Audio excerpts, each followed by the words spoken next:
Hey, how we doing, everybody? Zach Klein here on the Inner Circle Podcast. Thanks for hanging out with us this week. Please hit the like and subscribe button. Coming up on this week's show, for one game, could Matt Ryan play in the NFL? I mean, we saw Phillip Rivers a week ago. He's signed with the Colts.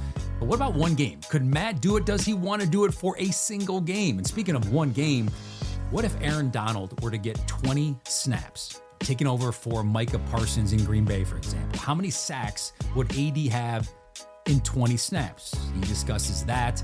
Plus, we talk about our favorite memorabilia and so much more. But we begin with the brutal injury news across the league. Obviously, Micah Parsons in Green Bay. And then there's Patrick Mahomes out for the season with that torn ACL with the Kansas City Chiefs. You always say next man up, but once you lose your key pieces, right? The game changers of the game, your Mahomes, right? You got to think about that guy. He played every year he played in the NFL, he was in the AFC Championship. So obviously their season was going downhill, and even throw that on top with an injury like that, man, it's devastating. You know, you never want to see none of them guys get hurt. You know, we know when you play this game, you sign up for something. So just a speedy recovery for them guys, man, and hopefully, if anything, more of their mentals is in the right place, right, and doing what they need to do just from that standpoint. But you never want to see that, man. It is tough.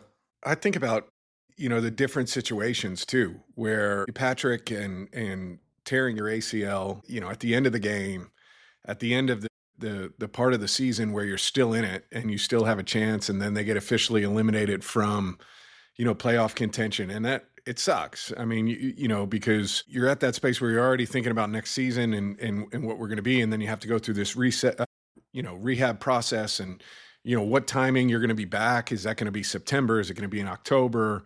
Just that whole thing. But then on the opposite side, it's like Green Bay's smack in the middle of trying to chase, a championship. And you go out and you make that trade for Micah Parsons, and he has such a great year, and then goes out with that injury. And I think that team is deep enough, I really do, to still make a run. But it just, how it affects the mindset of the entire team, I think, needs to be taken into consideration too, because you remember at the beginning of the year how much that lifted up that locker room, and how much it lifted up that defense, and the excitement and the energy and what he had, brought to that defense the entire year. You wonder, and Hope and Matt LaFleur and that coaching staff are going to have their work cut out for him to not have the same effect in the opposite way here with that injury. And so I feel for those guys personally. I feel for the Packers team, because I think they were primed to make a run in the playoffs. This is the shitty part of the business. Yes, it is. It's a reality that these things happen, and wish those guys the best in their recovery. That's why the team building is so critical, right? I mean, they talk about, not just the stars, but you got to have the depth and having those key pieces and the puzzle that all these teams are having to put together from a GM perspective and a coaching perspective, personnel, managing the salary cap, not just having the great players, but guys who can step in. And it's very cliche, the next man up, but you got to have a guy who can actually be that next man up. The whole season can't cave because one guy goes down. So it's very interesting puzzle that these teams all work with. And if you think about it, a team that actually gets to the Super Bowl and goes deep, how many things have to go right? It's the sun, the moon, the stars, everything has to line up. Yeah, it's all about being healthy. It's having your guys available during those, the most important time of the year, which is, the last 3 weeks of the regular season, and then obviously the playoffs. But it's amazing. You have these visions of this team the entire season. You have the opinions that you have of that team, and this is the best team in football in week 8. This is the best team in football in week 12. Well, none of that matters. It's who's the best team, you got to get yourself in, and then who's the best team, who's the healthiest team. AD, you talk about the Rams and Devontae Adams and the hamstring, and that's a little bit different in terms of, there's a chance he comes back, but those things are temperamental. That injury, especially for a receiver or a DB, I mean, those, and Todd, you can speak to that too. I think there's levels to which injuries impact which positions more, but I think he was so productive for them, especially in the red zone. Red zone, yes. This is where it matters. You need your guys healthy. Yes.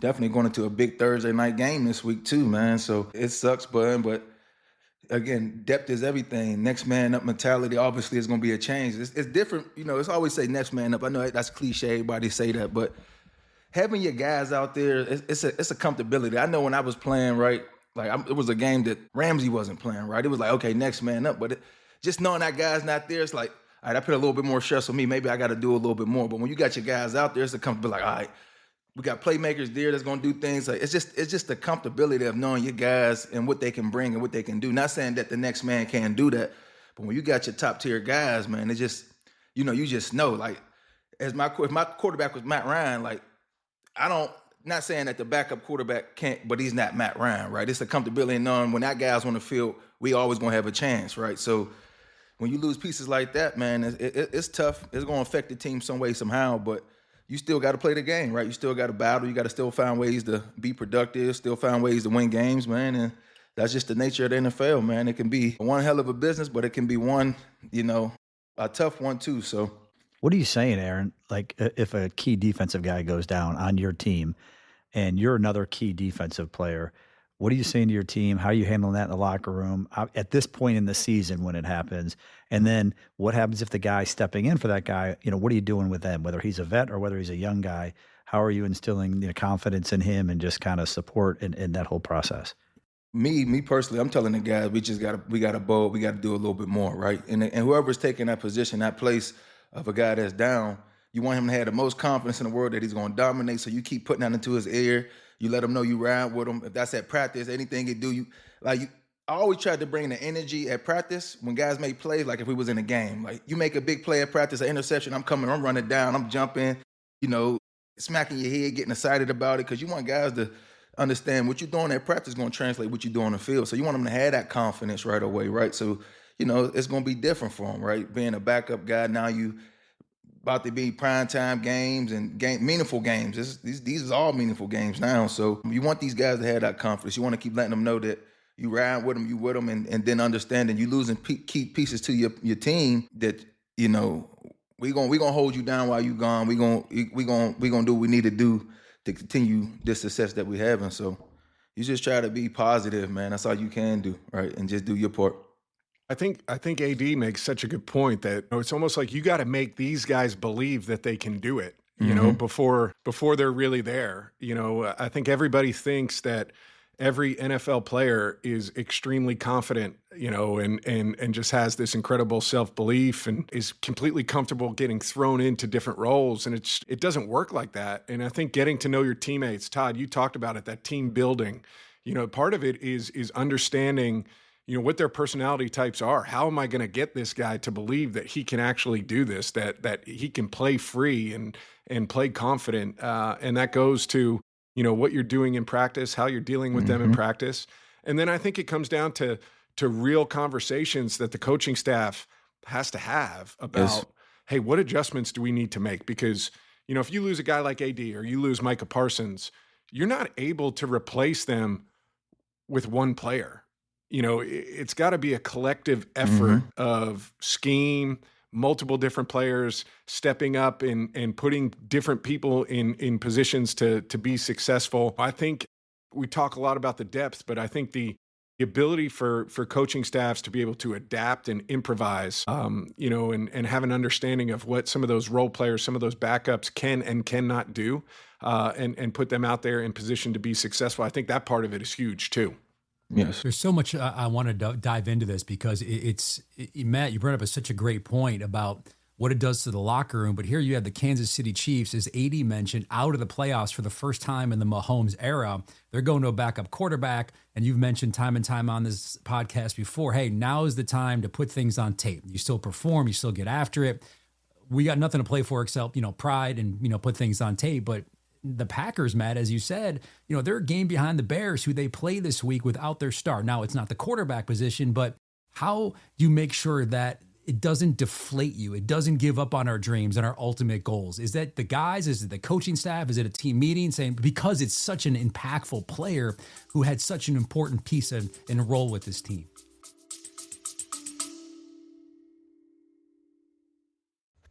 Hey, I'm Arnold Baxter with Rooftop Innovations. We're a full-service residential and commercial roofing company, proudly serving Houston, Magnolia, Tomball, Cypress, Spring, the Woodlands, and the surrounding areas. We specialize in roof replacements, roof repairs, storm damage restoration, insurance claim assistance, and commercial flat and metal roofing systems. Our core values are integrity, clear communication, quality craftsmanship, and accountability. We believe in doing it right the first time and standing behind our work. You can learn more and schedule an inspection at www.rooftopinnovations.com. I think you got to be real about it. I think that's where really good leadership and people in those leadership positions have to be real with the guys. And it's, does this hurt? You're absolutely right. It hurts. Yeah. And are we going to be able to replace it with one person? No, because Micah, it's like you almost got to pay the respect to the man that's out. Like Micah is a different player, and we all know that. We're going to find a way. And I think you need to lay out a clear plan for the guys of this is how we're going to do it. It might look a little bit different. We might be asking you to play a little bit different role than you have played up until this point. But I think laying out the vision early in the week is critical in these types of games, because everybody's dealing with it to a certain extent, and it just happens to be a star, and that makes it different. But I think you got to be real, and you've got to be transparent and lay the picture out and paint the picture for how we're going to be successful this 1 week, because that's all you got to, when you have these big things happen, in order to get where you want to go, you got to make the big things little. You have to, make it digestible for the players. Like, we've got to get one, and this is how we're going to get one given the opponent that we're playing against. Were you surprised, Matt, or even Aaron, just obviously, Daniel Jones goes down, Colts have this quarterback situation, they go out and get Phillip Rivers. Is there no better options? Is it a comfort factor? I mean, I know there was a relationship probably between a coach and a player, but still that's, a guy who's been out of the league for a little bit. How do you look at that whole situation? Is that like a team caught like, hey, we just don't like any of the other options and we're in a sort of win right now and we don't have time to take any sort of chances? But then again, I mean, Phillip Rivers, that's a chance. I don't know. So my understanding of that whole situation, they had no quarterbacks really on the depth chart, right? Everybody was hurt. Phillip Rivers got history with the team, with the coach, obviously, probably from a terminology and playbook standpoint, he knows something, I'm guessing. And I was impressed by Rivers to come off the couch and like, it was an amazing game, but for him to be able to come off the couch and not training, working out, doing nothing like that, and be able to have the performance he did to have his chance to give his team a chance to win the game, man, I was impressed. I ain't never seen nothing like that. So I was more interested to see how he do. I know he had one of the plays, he stepped back, he slipped and fall, but I'm like, it was crazy, bro. Like, I would say I was proud to see how he competed, how he played coming off the couch, and not to throw no jazz, but he don't look like he's in shape. Like, it don't look like he was working out, wasn't doing no cardio, none of that. So was he wearing one of those Montclair puffer jackets underneath him? He looked like he had padding on padding. He had some insulation, for sure. He gave his team an opportunity to win that game, man. So that's all you can ask for, right? I was impressed by that.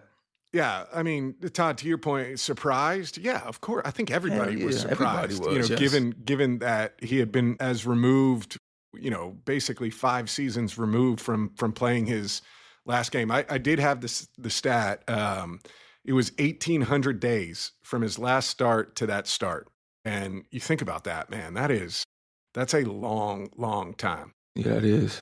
But going back to what we were talking about with Micah and the coaching staff, laying out a plan for what we're going to do. Is it the perfect plan? No, but I think Shane Steichen, their head coach, was probably upfront with their guys about, hey, this is how we're going to try and win this game. We're bringing in Phillip because he knows the system, and I don't think it can be undervalued that he and Shane are tight. They talk every week. The system that Phillip was coaching at his high school team that he was the head coach, the terminology, the verbiage, some of the concepts, they were all the same stuff I know that Shane used in Indy. And so, I think those guys and their communication throughout the year, they just talk to each other a lot. And I think that, Shane said, listen, we've got a clear plan of how we're going to do this. We've got to play great defense, and Indy's defense stepped up. They played awesome.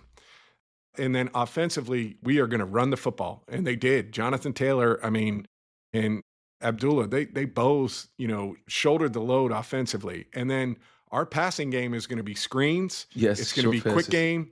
It's going to be everything 10 yards and in. And we're going to see if we can't, find a way to win, doing this and allow Phillip to tap into all of that experience that he has managing a game. And they almost did it. Yeah, right? almost. They gave themselves a chance at the end, and the defense couldn't hold up at the very end of the ball game. But I think it was wildly surprising. Now, I think it's going to be interesting to see how this plays out the next couple of weeks. Once is Because that's gonna take a toll on your body too. That's what I'm more like. How that shoulder feel after throwing that and taking them hits after that, right? And you stacking them games. That's gonna beat you up. I want to ask Matt that. I'm not starting a controversy. I know you're not going back. No one's calling. We're not doing that. We got a lot of things going on. But could you, in your mind, do what he did, which is, come back. You're in great shape. I see you every week, multiple times a week, working out. You're an animal. But could you go and do the same type of thing if you knew the plays, all that type of stuff, and you had a game plan of those 5-10 yard type plays? Could you do it? And would you do it? Would I do it? No, I'm not. I would not do it. Could I do it? Could I go out there do? Of course. I feel like every player has in their mind, like if you told me I had to go out there and throw, hand the ball off 35 times and then I'm going to throw it 25 times and it's quick game and it's screens, like of course in your mind you're like, yes, I could do that, but you have to want to, and that's the difference. Phillip wanted, and his comments, I thought his comments before and after the game about, is basically, are all the cards stacked against me? Of course they are. And you know what? It's a lesson to my kids. You got to go for it. And I love hearing that from him. And I love Phillip. I've known him for a long time. I have a ton of respect for him. But I love that mindset of, I can do this. And that's why he was the player he was, the kind of mindset to feel like you could go do that. I feel different. Like I don't have any desire to do that. You don't want to do it, but you could do it if there was. Hey, Matt, I don't know, man. I told this story. I told this story this past weekend up at CBS, and I would be worried about my brain would be telling me to do one thing, and then my body just couldn't do it. And I was running sprints AD in my driveway, and this is like a year and a half ago. And I was doing like hill sprints up the hill, and I was feeling pretty good. And I ran the first one fine. I ran the second. I was going to do 12 of them. I ran the third, and like on my second step, my calf just like popped, and I went down. And so it's like I don't think my body could hold up. Yeah, to be honest with you, I think even as hard as himself. We're training. I was going to say, because our last Friday we got done with our workout, and Matt's like, "Well, I got the extra 20 minutes. Like we're not done. We finished early." And he's like, "Let's go do some running." And they took us on the turf, and we started doing these running drills. Of course, I'm not going to say no because I'm competitive. I'm competitive. Like in my mind, I'm thinking to myself, like, let's go. We're 20 minutes early. Let's get out of here. And no, so we did do some running and sprinting. And Matt, you look good. I think you could do it. I think you're hard on yourself. You're nice to say. Todd was putting in the work. Let's give Todd a little love here, though. Todd was putting in the work. Do we clap it up? No, clap it up, man. Clap it up for Todd. He put in the work. We were pushing sleds. AD, which was good. We were doing a little 5-10-5 shuttles action, a little shuttle action. Yeah, it was pretty good. It was good sweat. It's always nice on a Friday. You're getting ready for the weekend, AD, want to get a good sweat, cleanse everything out before the weekend. Yeah, it's good. Right. What are two 40-plus gentlemen doing shuttle drills for? Like, why that? Don't even answer the question. I just love the 40-plus. Why not? Why not? Yeah. Because we can. That's right. Keep right. Going. Keep going. Just curious. Just curious. There's a lot of things you can do to work out. You guys have said that it's shuttle drills. I just don't know what, the advent. Zach, it's all about challenging your heart in different ways, right? Exactly. We like a lot of heart, mind. We like steady state cardio. Yes, that's good. Hey, fella, that's y'all good. Gotta explain y'all stuff. That everybody can't do what y'all can do. That's why y'all do it, right? You know what I'm Sometimes saying? you got to get the heart up. You got to learn how to bring it down. You got to get it back up, right? Bottom line is we pay a trainer and we follow what he says to do. And y'all work your ass off. Ass off. Cheers to you guys, man. Yes, sir. Yeah, thank you. I want to follow up on the Mahomes situation as a quarterback, Todd, in the agent world, in your lane. when it comes to clients or future contracts, forget Mahomes, but in general, when a star quarterback goes down and he's going to miss a good portion of the year, what kind of conversations do you have with clients on the roster? And what about potential free agents that could go to that team? How does that impact where you place your guys? I mean, when you're looking to place a guy, assuming you have choices and different options in free agency, of course, you're looking at the whole organization top to bottom. You're looking at the front office and the stability there. You're looking at the coaching staff. You're looking if it's an offensive player, and you're a receiver, obviously you're going to care, who the quarterback is and what the situation is. So, yeah, it affects everything. But I don't think you have to overreact in certain situations. I also think that medically today, what an ACL is versus what it was, say, 10 years ago are two different things. I don't find teams overly concerned about a guy in the draft that has an ACL or a guy like a Mahomes if it's a clean one. Now, if there's all these other things going on that you're not aware of, then maybe that's different. So, yeah, I'm not as concerned with it when it comes to that. And I've had a guy. I had a guy myself, Bud Dupree, who tore his ACL in December in Pittsburgh and was a free agent. And that March signed I don't know if it was $70 million contract or something like that with the Titans. And yes, the Titans' feeling at that time was he'll never be the same guy that he was the first season, meaning that next year, but they expect him to be exactly who he was as the season goes on, but most importantly for the following season. So teams don't necessarily have to look at it just for that minute or the next, 5 months.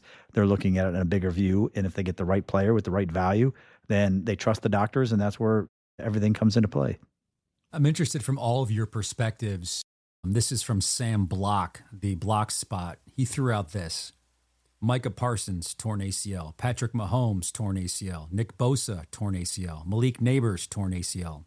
Tariq Hill, Tucker Kraft, Zach Ertz, Marshawn Lattimore, all with torn ACLs. And you throw in Najee Harris with a torn Achilles and Daniel Jones with a torn Achilles. Obviously a major problem when the best of the best and your stars are going down with significant injuries.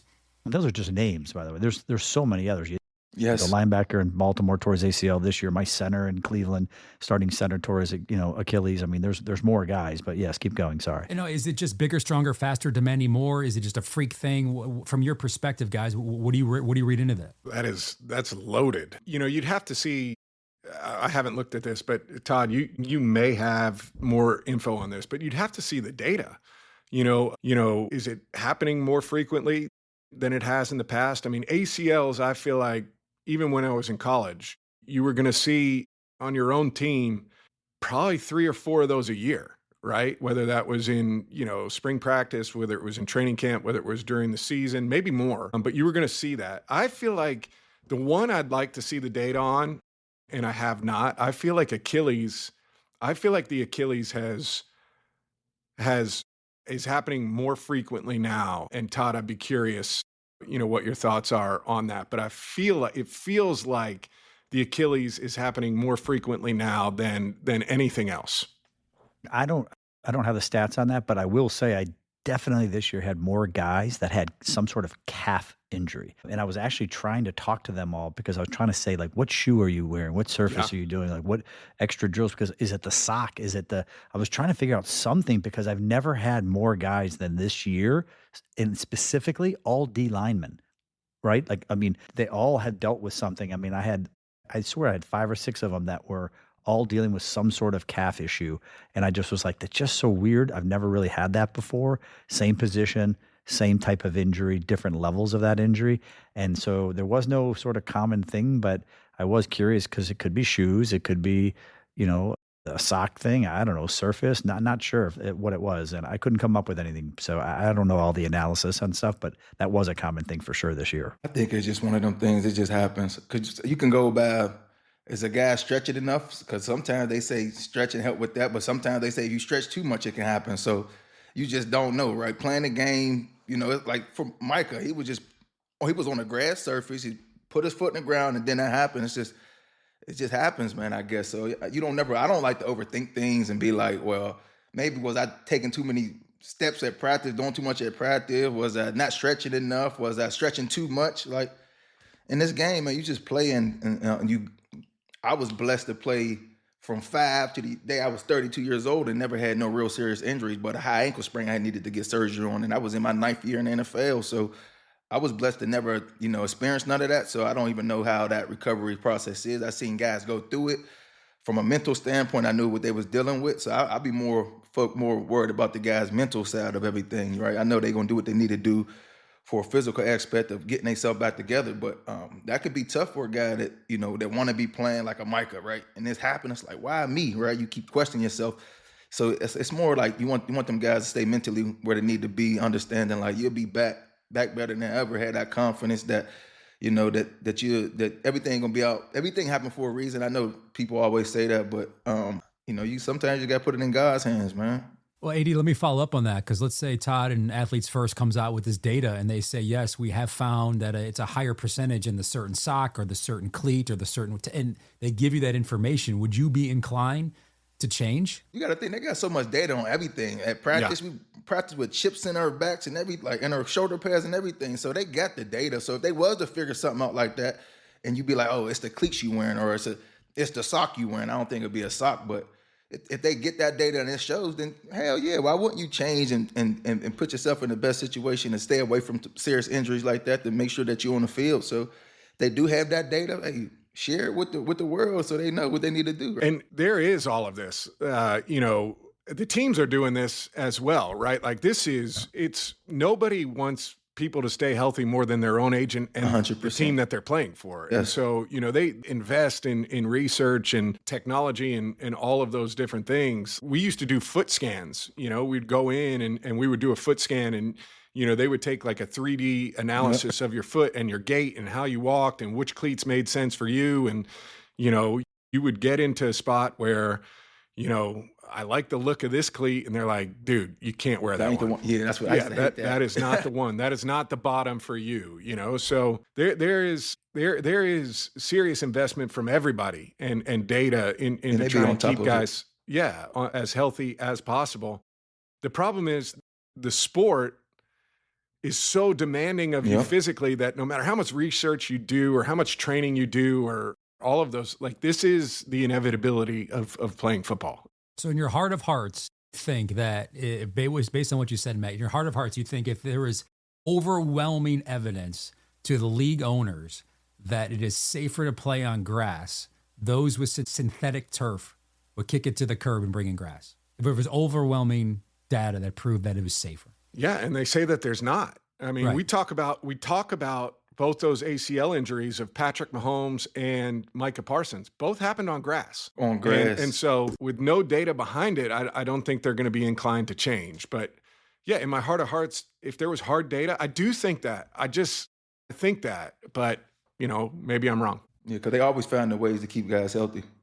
Yeah, for sure. And from a media standpoint, Zach, I mean, this is like a field day for them, right? A chance to overanalyze everything, blow it out of proportion. Do you think that happens? How do you look at what the media is doing with all of this type of stuff? It comes into, are you having a hot take or are you being informed, right? To Matt's point, is the data convincing that one injury or another happens on a certain surface, and then you're questioning those in charge, those with power, those have the ability to make those decisions, why they're not doing that. But because if it's a coin flip, I think anyone would tell you that having star players available, particularly for this time of the year, is the most important thing. Is good for business. It is good for business. Whether that be at a place like CBS, it's great for business when we have star players on our network and you've got the opportunity to tell their story and get ratings through the roof because of the players that you have. And I think the same can be said for the organizations and the NFL as a whole. It's good for the entire ecosphere of the league to have your great players healthy and available in December, January, and February. Yeah, people are already talking about the Christmas telecast. I forget who's playing, but maybe it's Kansas City and not having Mahomes and all that kind of stuff. I don't know who's calling that game. No, I think they were talking about the first game, which is the Commanders and the Dallas Cowboys that's going on. Yeah. Who's calling that one? It's got a star-studded crew, AD. Ian Eagle, one of the best in the business on the play-by-play. Nate Burleson, couldn't ask for a better partner there. Who else? And yours truly. I'll be on there calling that game as well. So, yeah, there we go. Thanks for the plug. That's my agent right there, everybody. Todd France. That's a Netflix thing, right, Matt? Yes. Yeah, it's on Netflix. So that's a big deal. It is. It is. a great opportunity, and I'm looking forward to it. I loved calling games the one year I did it, so little chance to kind of be a little versatile, like Zach Klein. Yeah, do all kinds of different stuff. The more you can do, the more valuable you are. So I love that. Is the prep totally different than it would be for the in studio Sunday, kind of like blanketing the whole league, as opposed to, all right, I'm locking into Cowboys Commanders, I need to know everything top to bottom? Yeah, wildly different. Wildly different. I've said this before, but my first year out of playing, I was calling games, and I think people looked at me like I was crazy, but I watched more film to get ready to call a game than I did as a player, because as a player, you're going against one defense. Yeah. And I watched a lot of film, don't get me wrong, but I knew our scheme. So I'd watch our practice stuff. I'd watch some of our, scouting clips and self-scout and all of that kind of stuff for us offensively. But most of my time was spent situationally going for the defense. When you're calling a game, man, I got to learn these defenses. Mm-hmm. I've got to learn the offenses. I've got to watch special teams. I've got to do all of those things. And then on top of that, I need to be able to know what happened in week 4, because you never know, when something in a game happens and you're like, wow, that's actually really similar to what happened in week 4. So yes, there is a different level of prep, that comes to it. I think when you're doing studio analysis, it's more from a 30,000 foot view. You get more into the storylines, and those types of things. And maybe not as deep into the weeds on the specifics of scheme and situational football. What was your last year in the league? Was it 22? 22. Yeah, and I might have texted you this. I knew you would be a fantastic broadcaster when the following year you were doing Falcons Saints, the last game of the regular season, and it was your first year out of the league, and how you were honest, but were able to take a shot at Desmond Ridder for making the wrong decision. And but it was an honest shot. It wasn't mean. It was just on national TV pointing out an obvious mistake. So that's the shot, right? You were very critical in a powerful moment. And I'm like, all right, if he can do that 1 year removed, because you're so close to everything, more power to you. And I thought it was just a sign of things to come. Well, I appreciate that. And I think that's the number one thing people ask, when you switch from playing mode into analysis is, everybody asks this question: Are you going to be willing to be critical of players? And my thought on it was always, number one, if you've done your homework, right? Like I cannot, for the life of me, I'll never feel differently than being a player. Like if you're uninformed and you're giving an opinion, I don't like that. But if you've done your work, if you're informed and you're critical, I think that's fair. And the other thing is, I viewed it like it was like watching myself on Monday after a game. Nobody was going to be harder on me, and nobody was going to sit there and say like, yeah, I missed that one. I needed to do that better. This is the reasons why I wasn't successful in that. You have to be self-critical as a player. And I think for the most part, most players have thick skin. And if you're prepared and you have reasons behind it, I don't think guys take that personally. Do they have thick skin though? Most of them, you think? I think players have. I think it works its way up. Don't you, AD? I think players have the thickest skin, and then sometimes it gets a little thinner as you go in different directions. Correct. I agree with that. But yeah, I'm going to just stay at that. Yep, you're correct. Yeah. There you go. No. You're never one to never want to be quiet on this podcast. AD, come on, spill it.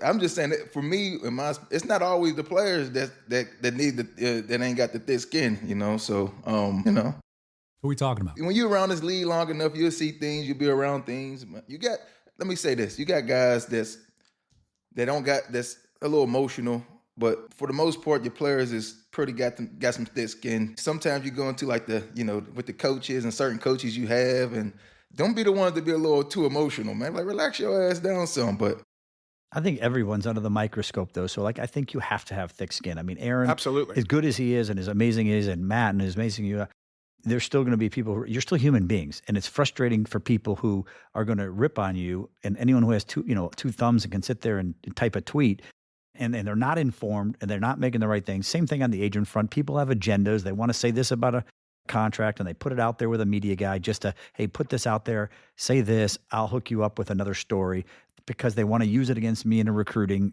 and they bring it into some kid's living room. Everyone's got agendas. You got to have thick skin. It's not easy. I've been doing this a long time. I try to have thick skin. I got more haters than you can imagine out there. I don't really care. I've tried to just compartmentalize it, put it away. That's irrelevant. The only people that judge me and that really matter at the end of the day are my clients, and they're happy, and that's what I care about. But it's tough. And it's, you guys sit here and work your butts off, and you got people questioning and doing all that kind of stuff who don't know. That's tough, I think. And I think everyone in this business has to have that, because all of us deal with it on different levels at different times about different things. Yeah, but I always say people's all obligated to have their own opinions, right? I had it my whole career playing football, right? Or saying this and saying that, hearing the outside world say that. So you can allow that to affect you, right? Obviously you hear certain things like, damn, that's crazy. They think that, but it ain't gonna affect the way what I'm gonna continue to do, continue to work, and continue to try to, gravitate to and achieve. So I'm a guy that be like, everybody entitled to their own opinion. And if they say one thing, shit, I'm just going, he can't do this, he can't do that. I'm going to do what I need to do to put it on film and show you what I can do and what I'm able to be. So that's how I went about it, because my journey was a little different. I heard a lot of shit, from high school to college, even in the pros. So all you can do is just put the shit on film. I think that's one of the best things as athletes, as football players, as professionals, man. Like, if you don't do something right the first that 1 week, you got the next week, you got the next week, you got the next week, as long as you stay healthy, to continue to put it on film and show what you're about. Yeah, exactly. Right. And you just keep working. And you just Same keep working. thing in my world. Same thing. To me, it's about tone and time. And, when it happened, if Matt Ryan did his homework on a nationally televised broadcast and he's critiquing a quarterback who made a mistake, there's credibility with that. Yeah, if Aaron 100%. Donald is on broadcast and was talking about a defensive player and what he should, there's credence there. If Todd is talking to a younger agent about the do's and don'ts, you have that credibility in your craft that you have to take that. And it's not mean. It's not a shot. It's coming from, an honest place. If you're true, if you're honest and you're real and you've earned that, listen, I hope all of us can take that constructive criticism and, learn from it, I guess, but thick skin's hard. I think there's a difference between being critical and being malicious. Yeah, I think there is that space. And so, I think there's a responsibility in an analyst role of balancing that, right? You have to be honest. You have to say what you think. If you're not doing your job. But at the same time, I think you can be respectful in the ways that you do it. Well said. AD, did you inspire Jeffrey Simmons to have another unbelievable performance? Because a week ago, you crowned him the first two-time champion of the AD Player of the Week. And then this past week, 7 tackles, 1 sack, 1 forced fumble. But more importantly, 1 reception, 1 yard. For a touchdown. 1 touchdown. He out here doing things I never did before. I ain't never got no touchdown. I know. I will say this. Not one in your career? So in 2016, we played the Falcons at the Coliseum. They beat the shit out of us. Matt wasn't even in the fourth quarter. He wasn't even playing in the fourth quarter. But there was a play where I think it was I think it was a fullback or the tight end that caught the ball. He said he took about 2-3 steps. He fumbled. I scooped the ball up. I runs in the end zone. I do a front flip. The fireworks go off. I throw the football to my kids in the stands. They said they took the touchdown away, man. But to say that, I still got the damn Falcons football in my house somewhere around here. My kids play with it. I'm like, damn, man, I thought I had a touchdown. We just got our ass beat, but it was cool. But that's the only experience I had when I thought I had a touchdown, but I didn't. So he's out there playing some good football, accomplishing things that I never done, right? I wish I would have had a touchdown, but I didn't, man. So keep it going, big dog. Consistency is everything, and he's been putting it on film. So, AD, you could come back if you come back and play. Like, you need to get it in your goal line. You're like a goal line specialist. My knees, my toes start hurting when you said that, man. Damn, man. I wish.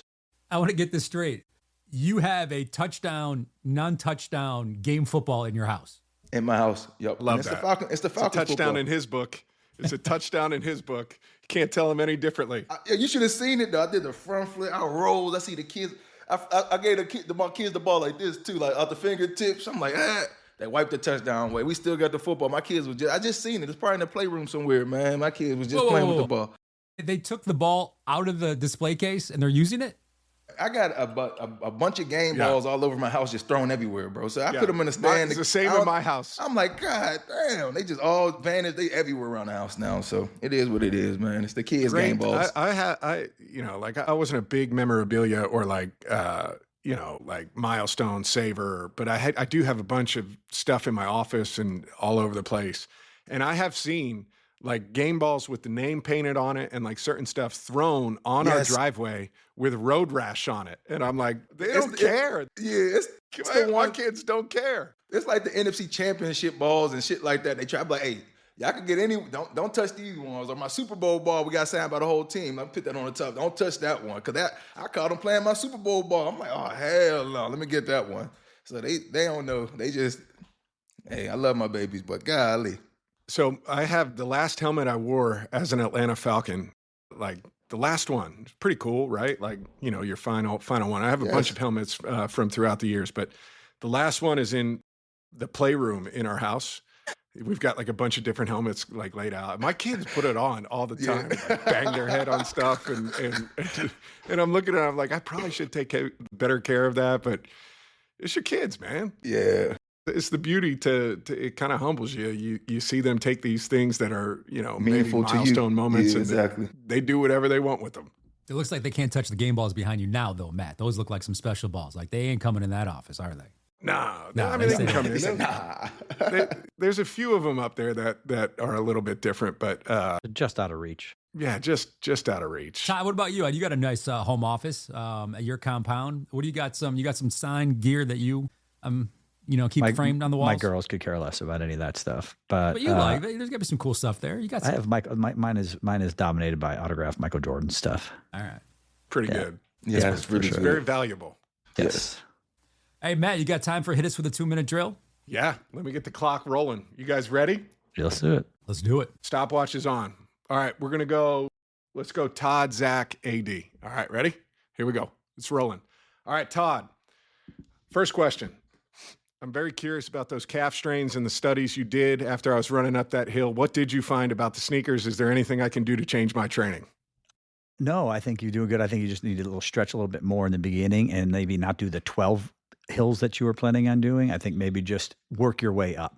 The volume's too high. Got it. Yes, all right. got it. Zach, I'm saying we talked about being critical. Give me one memory you have where you may have said something critical or whatever, and they came back at you. One of the athletes or coaches came back at you with something you may have said. Just Google Zach Klein, Trae Young injury. That's all I got to say. All right. We'll put the link in the bio, right? There you go. Link in the bio. We got into it. We'll put the link in the bio. AD, I talked to J.J. Watt. We were talking about Phillip Rivers. I talked to J.J. Watt this week. He said he could go back right now, give them 20 pass rush snaps and come away with at least one sack. I heard that. If you had 20 pass rush snaps, how many sacks are you coming away with? Am I getting one-on-ones? So 25 you go sacks, to Green Bay right now. You go to Green Bay right now, and you go out there with that defense. If I get some you're in a one-on-one similar spot to opportunity, Micah. If I get some one-on-one opportunities, I can walk away with a few sacks. A few sacks. I like that. A few sacks. I like that. I love it. All right, Todd, it's bowl season. All right. It's also portal season. And I'm curious, which season is crazier? This time right now in college football or the beginning of free agency in March in the NFL? Honestly, I'd almost say the portal stuff. I mean, it's just so many players and so much madness and such unregulated stuff, and it's very fast paced. Free agency is also crazy, but I don't think you have the volume of things going on. But yeah, I think right now this is. Of course, I'm in it, so it's also fresher. Ask me that again in March, and I'll probably have a different answer, and I'll say free agency is 10 times more stressful and busy. Got it. Last one here, Zach. All right. We talked about memorabilia we have, right? Todd, Jordan signatures, AD, football's going around. What's your best piece of memorabilia you got in the office right there? All right, hold up. It could be personal too. Hold up. I see some awards back there. I see them. Some Emmys. All right. Putting the earpiece back in. Have a Super Bowl signed by Zach Klein. There you go. That's the most. No, I'm just messing. Yes. Super Bowl 53. I'm so confused. Who's in that one? Got me. That's what you reached for as your most valuable? It was a joke, send him Todd. send him a signed ball, please. Matt, give him something. It's not in here. I do have Matt's going for either Matt just couldn't believe it and he left, or he's got something for you. One of the two. Matt, you have something for me, Matt, or you're reaching for Okay. he's got an index card he's going to sign. This is my favorite piece of memorabilia, okay? This is from Boston College, Clemson, September 24th, 2005. It was my first road start in college. It was the first ACC win. We had just switched from the Big East to the ACC, and we won in overtime, and I got this ball, and I still have it, 20 years later. This is my favorite piece of memorabilia right here. Very so cool. Like that cannot be thrown on the Ryan household driveway. No chance for that. This one's flat. It's not going anywhere. That's awesome. Upstairs, that is amazing. I do have a signed Michael Jordan free throw dunk, and he autographed it and says, to Zach, to one Hall of Famer from another. And he was like, how many years in the league? Pretty cool. So that's mine. This was a joke, Todd. Thanks. I love it. That's good. That's good. Gentlemen, fun conversation as always. Thanks for dropping the knowledge. Don't forget to hit the like and subscribe button, and we'll see you next week, folks, on the Inner Circle. Thanks for hanging.